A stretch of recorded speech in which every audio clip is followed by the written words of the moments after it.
دیکھیے پہلی بات تو یہ ہے کہ اس حوالے سے اگر آپ پی ٹی آئی کی لیڈرشپ کے بیانات کو دیکھیں اور خاص طور سے علی امین گنڈاپور صاحب کی گفتگو کو اگر آپ ریکال کریں، کہا تو سبھی نے، اسد کیسر نے بھی کہا اور باقی جو لیڈرز ہیں بیرسٹر گوہر نے بھی کہا اور افضل شیر مروت نے بھی کہا، وہ 1971 کے قصے اتنے یاد دلائے ہیں انہوں نے اس قوم کو، یہ زخم کیسے بھول سکتا ہے کوئی؟ یہ قوم بھول نہیں سکتی ہے، ہم کہیں یا نہ کہیں، لیکن جتنی بار انہوں نے اس کی یاد تازہ کی ہے اس کے ساتھ ساتھ اپنے آپشنز کی بھی بات کی ہے میرے خیال سے۔ اگر کوئی ڈھنگ کا عدالتی نظام ہو یا کوئی ڈھنگ کی حکومت برسر اقتدار ہوتی تو ان الزامات کے ساتھ آپ گھر واپس نہیں جا سکتے۔ یہ میں بالکل ذمہ داری سے کہہ رہا ہوں کہ آپ ملک توڑنے کی بات کریں، سب کچھ جو ہے وہ سب کے سامنے ہے۔ علی امین گنڈاپور صاحب کی جو گفتگو ہے وہ بھی آپ کے سامنے ہے۔ دوسری بات یہ کہ یہ اسمبلی توڑنے کی خبر ٹھیک ہے یا نہیں ہے، یہ اس لیے ٹھیک ہو سکتی ہے کہ پہلے آپ ماڈل دیکھیں نا، کس نے لیا تھا یہ اسمبلیاں توڑنے کا ماڈل وقت سے پہلے ایک سیاسی جماعت کی طرف سے پی ٹی آئی نے یہ ایجاد کیا ہے نا۔ آپ نے توڑی پہلے پنجاب کی اسمبلی، پھر آپ نے توڑی کے پی کے کی اسمبلی، پھر آپ نے تیسری بھی توڑ دی نا، نیشنل اسمبلی بھی۔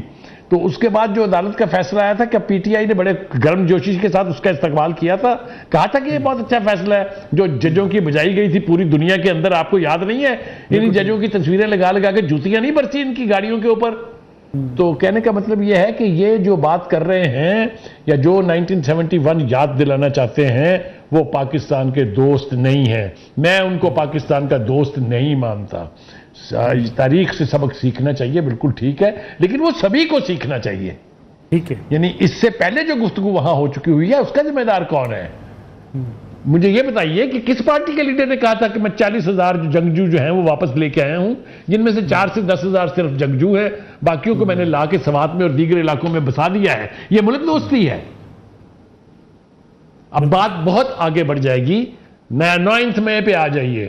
9th مئی کا میں ذکر پہلے کر چکا ہوں، لیکن مجھے آپ یہ بتائیے کہ اگر آپ پٹرول بم لے کے ایئر بیسز میں گھس جائیں گے، اگر آپ جی ایچ کیو پہ قبضے کی خبریں سوشل میڈیا کے اوپر چلوا دیں گے کہ قبضہ ہو گیا جی ایچ کیو کے اوپر، یہ میں نے کیا ہے، یہ ملک دوستی ہے، تو بے پناہ مثالیں میں آپ کو دے سکتا ہوں۔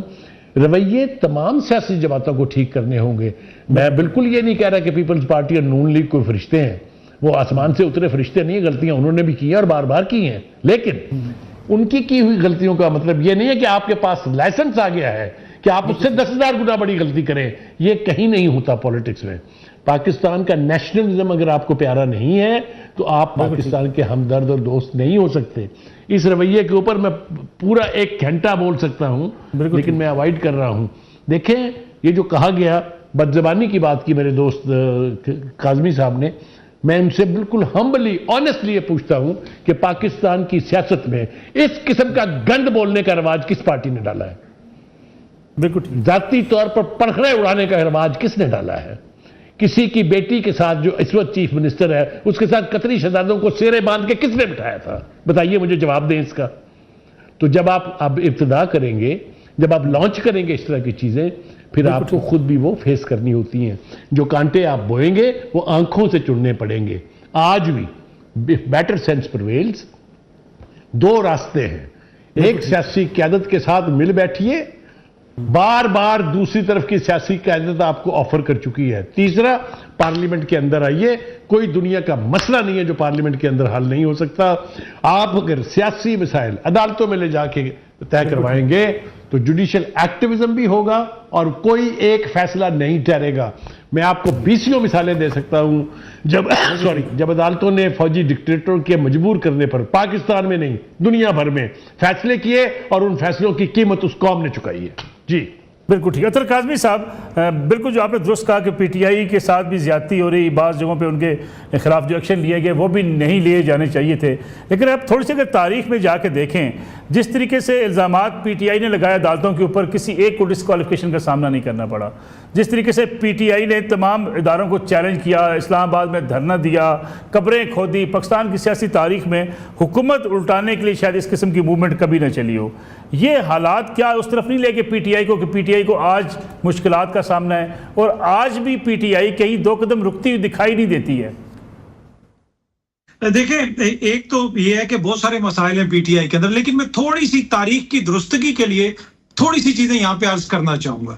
آپ میرے سینئر ہیں, آپ کو یاد ہوگا کہ جب بیگم نسیم ولی خان صاحبہ تھیں تو اس زمانے میں ایک نعرہ لگتا تھا جس نعرے کے ساتھ بلے بلے بھی کہا جاتا تھا. وہ نعرہ کیا تھا؟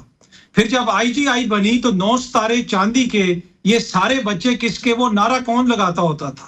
اس کے بعد جب محترمہ کی برہنہ تصویریں پھینکوائی گئیں, وہ کس جماعت نے پھینکوائی تھی؟ یہ کہاں سے آگے کتوں کو نہلانے والے, یہ کون عورت ہے؟ یہ کس نے کہا تھا اور کس حوالے سے کہا تھا؟ قومی اسمبلی کے اندر جو زبان استعمال کی جاتی تھی, جو اشارے کیے جاتے تھے, کیا وہ ہمیں یاد نہیں ہے؟ میرے خیال میں ہماری میموری جو 2014 سے کیوں شروع ہوتی ہے. کیا ہمیں نہیں پتا کہ اطہر صاحب اگر ساری وہ تقاریر نکالے, اگر وہ ساری تقاریر نکالیں, سارے واقعات نکالیں, تو شاید 5% بھی نہ بنتے ہوں جو آج پچھلے 10 سال سے ہم جس کا ہم سامنا کر رہے ہیں. نہیں, مسئلہ یہ ہے نا کہ ملک صاحب وہ دور تھا 4 اخباروں کا اور 3 کالموں کا. یہ دور ہے ٹک ٹاک کا, سوشل میڈیا کا. ہر چیز ایمپلیفائی ہوتی ہے. اگر ایک بیان کوئی چلتا ہے تو وہ بار بار چلایا جاتا ہے. آپ مجھے ایک بھی ایسا بیان دکھا دیں جو آج کل قومی اسمبلی کے اندر 1-2 نازیبا باتیں ہوئی ہوں گی, لیکن جس طرح 90s کی دہائی میں جو باتیں کی جاتی تھی, پھر کچھ لوگوں کو گرفتار کیا گیا, پھر ان کو بہاولپور جیل بھیجا گیا. وہ کس لیے بھیجا گیا تھا؟ وہ سارا ہماری تاریخ کا حصہ ہے. گو بابا گو کے نعرے لگتے تھے, صدر مملکت میں چادریں پھینکی جاتی تھی, وہ سب کچھ ہماری تاریخ کا حصہ رہا ہے. تو یہ کوئی نئی چیز نہیں ہے, یہ فصل ہے جو اوور دا ایئرز ہم نے بیجی ہے اور اس فصل کو اب ہم کاٹ رہے ہیں. کیا یہ اچھی چیز ہے؟ کیا یہ روایت قائم رہنی چاہیے؟ نہیں, قطعاً نہیں رہنی چاہیے. لیکن اس کا مسئلہ تب ہی حل ہوگا جب ایک سنسیئر کوشش ہوگی, جب اصل مسئلے کی طرف ہم جائیں گے. اور اصل مسئلہ یہ ہے کہ 9 مئی کا مسئلہ ہو جائے یا کوئی اور مسئلہ ہو جہاں پہ قانون ٹوٹا ہے. اب 9 مئی کو کیا ہوا؟ اس ملک میں قانون کو توڑا گیا, اداروں کے اوپر حملے کیے گئے. جب قانون کو توڑا جاتا ہے, آئین کو توڑا جاتا ہے, تو آئین اور قانون حرکت میں آتا ہے.